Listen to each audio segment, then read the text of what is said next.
Hello. So today we will discuss how the traits are expressed.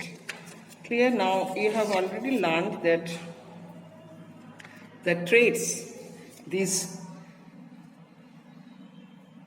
particular characters have various traits, clear, which are expressed by various alleles. And now we will see that how genes are they are keeping the records of the information, but how this information get expressed, that is what we are to learn today.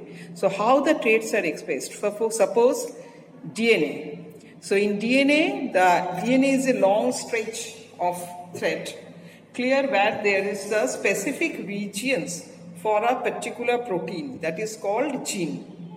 So what we'll see, if we go on for a cell, we'll find that the cell contains numerous chromosomes. Chromosomes are nothing but the DNAs, threads of DNA, and these DNA, it is not that every part of the DNA is equally functional. The functional part of DNA, which is responsible for formation of a protein, is called gene. So what happens? At first the DNA, you can see here this DNA, that functional segment or gene that forms a particular protein through RNA.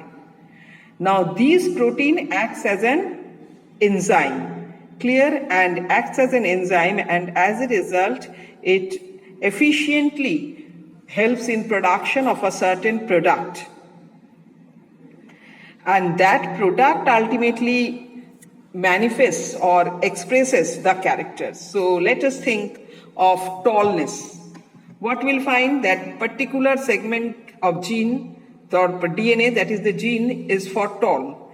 Now this tallness will produce certain protein. This tall gene, the gene which is responsible for tallness, will produce certain proteins. Clear? These proteins will act as an enzyme, efficient enzyme, and as a result it will help in production of a product like auxin, because we know that hormone auxin is responsible for the tallness. So it will produce the hormone like auxin. Auxin will induce cell division, cell elongation, and as finally the plant will be tall. So this is how a trait is expressed from a gene. So first of all, DNA as a particular functional segment of DNA is gene. Gene is responsible for formation of a particular protein through RNA. This RNA produces a protein. This particular protein now acts as an efficient enzyme. This efficient enzyme now helps in formation of a particular product. Suppose in tallness, the product is the hormone auxin. Clear? Now this auxin induces the formation of cell elongation, cell division, and finally the plant elongates. So ultimately this is a tall plant. Now what happens when another allele, that dwarf acts? So dwarfness is basically an allele of the tall gene. Now allele means certain mutation, certain alteration in the tall gene. So when there is certain alteration in the DNA of the tall gene, they produce a certain protein which is not as efficient as that of the protein produced by the tall gene.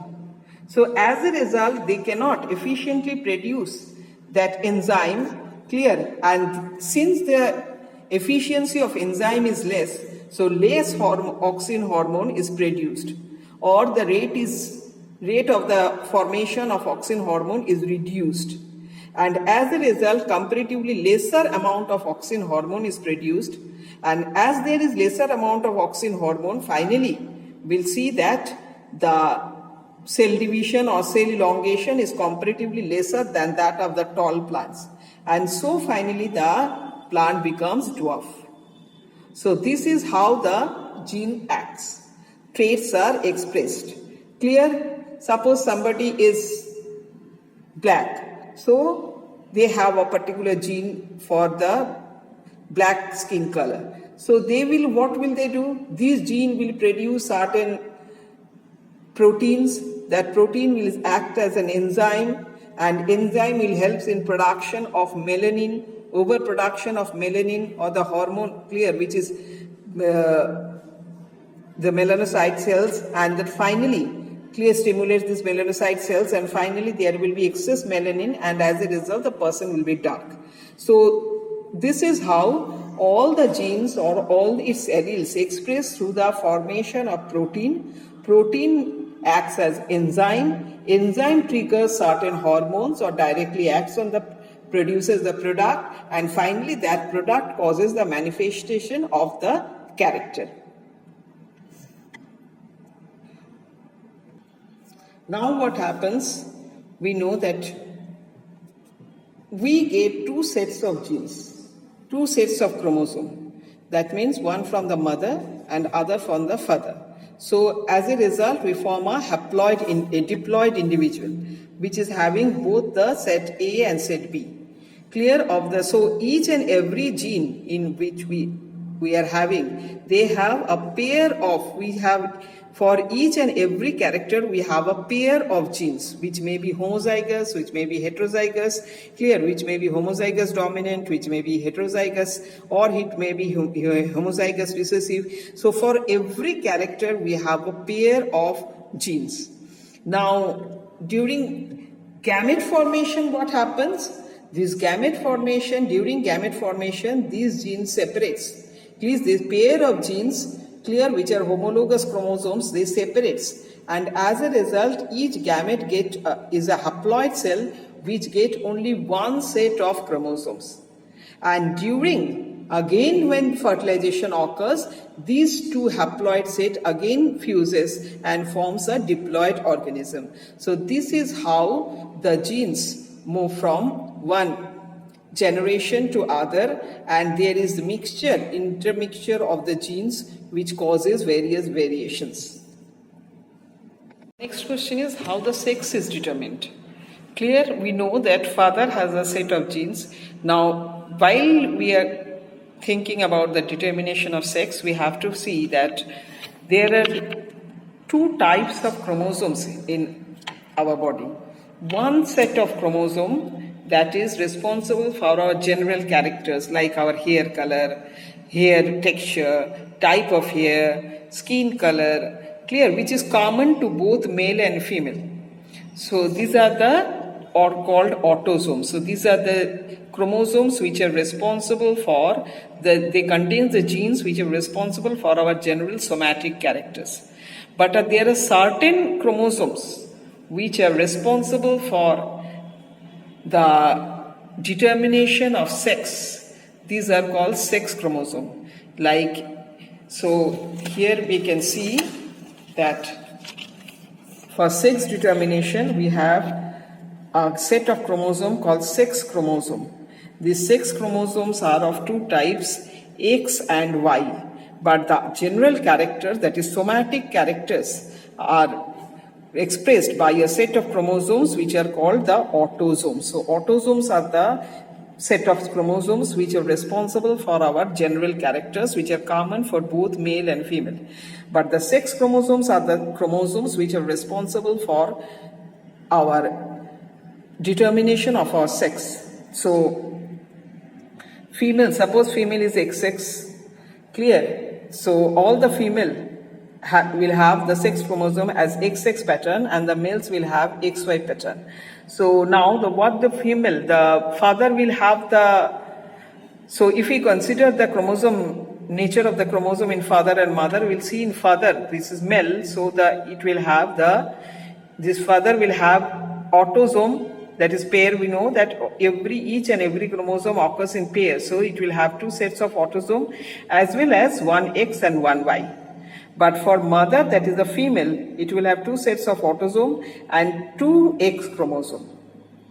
Now when they are producing gamete, we can see father is producing two types of gamete. One is autosome plus X, because in gametes they are haploid cells, so they will contain only one set from the autosome and one chromosome from the sex chromosome.